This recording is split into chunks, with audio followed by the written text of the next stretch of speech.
Moz fans. My name is Claire and I am a local search expert at Bright Local. And today we are going to be talking about UTM tagging for Google business profiles. So this is a new iteration of a Whiteboard Friday that I've done before.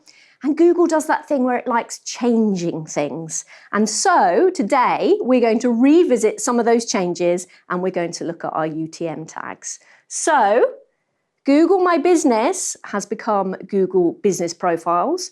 And along with that, we've seen the sad death of some of those features. We've lost the new follower offer and some people don't have access to products like they had before, but we do have tickets and activities which are new. What else has happened? GAUA is dead, very sadly. And we are a little bit sad. Some of us are a bit happy about GA4. So we're going to look at UTM in the context of the new Google Business Profile and the new GA4. So you might be thinking, what is a UTM tag? So UTM tag stands for Urchin Tracking Module.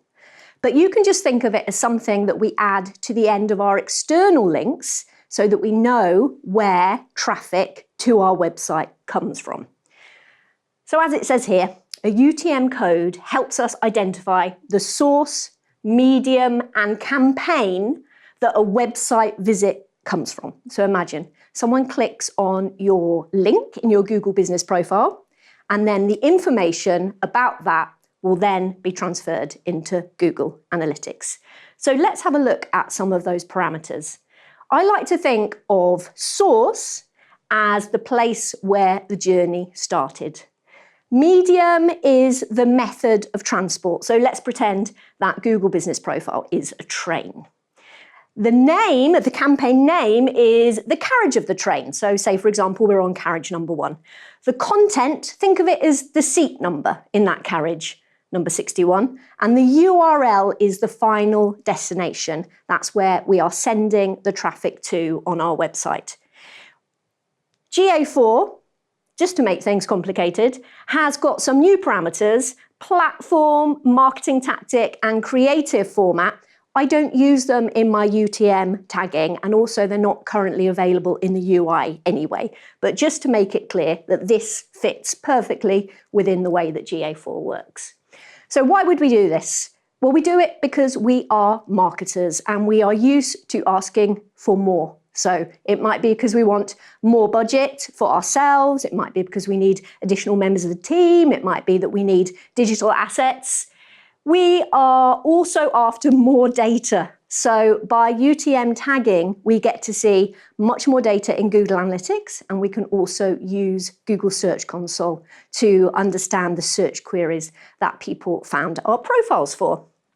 We're always testing. If we're looking for budget and we want to roll out some sort of new feature, we might, if we are multi-location or enterprise, we might try something with a test set of locations. And by UTM tagging, we can prove the worth of that feature. So without UTM tagging, normally one of two things is going to happen to our Google Business Profile traffic when it comes into Google Analytics. It could end up in the organic bucket, which is fine, but we can't tell the difference between the traffic that comes in via all of our hard work in Google Business Profiles and that which comes in from the regular parts of organic.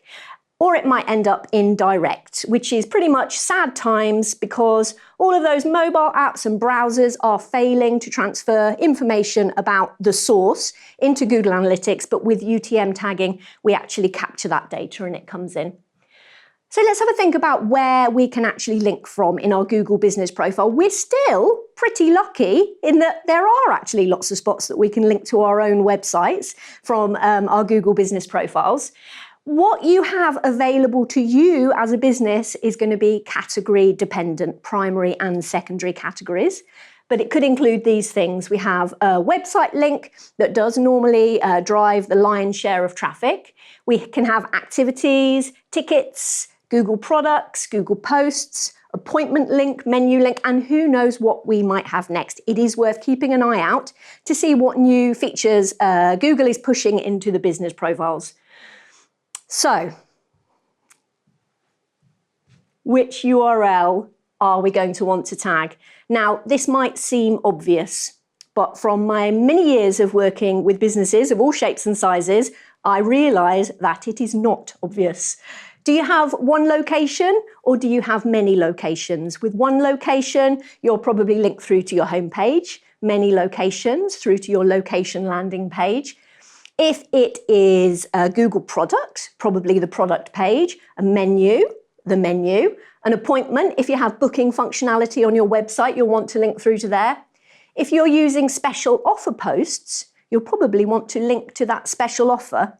But what you do need to be aware of is what's going to happen to that link to that special offer when it expires. We obviously want the URL that we link to resolve. We want people to be able to see that page. We don't want it to go through a series of redirects. We don't want it to give a 404. I know that your site will be on HTTPS and you will definitely be including that part in the URL that you link to. And again, just having a think about managing that expired content that you link to. It might be because it's an old post or an old special offer, or it might be because you've changed the URL structure of your website because you've had a CMS change.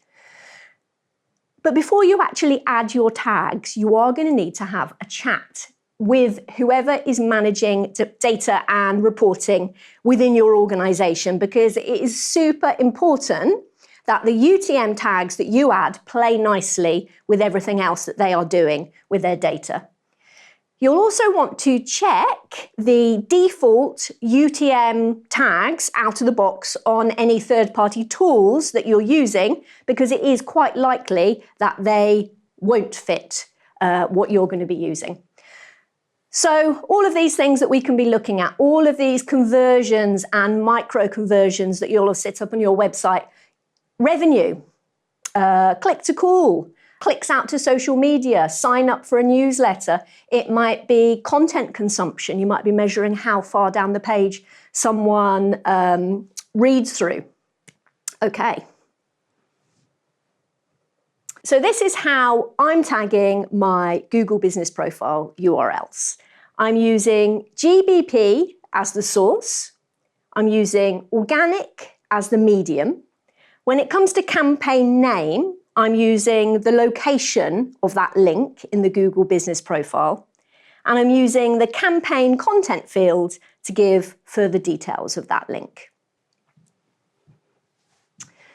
If you decide to use a different template for your UTM tags, then go you, but what you need to think about is the fact that consistency is going to be key, because what you don't want to do is chop and change the way that you add your UTM tags, because it's going to balk your data and it's going to take a lot of time to tidy up. So when I separate the words in my UTM tags, I like to just use a dash. You might decide to not use anything. You might decide to use an underscore, but whatever you do, always keep it consistent. Another thing to remember is that Google Analytics is case sensitive in all of its reports. So stick to lowercase. So GBP dash products, not suddenly becoming uppercase GBP or with a capital G and then a whatever. Basically, keep it all lowercase. And whatever you do, document your conventions. Keep a record, make sure you have a spreadsheet that you can share with people internally and externally.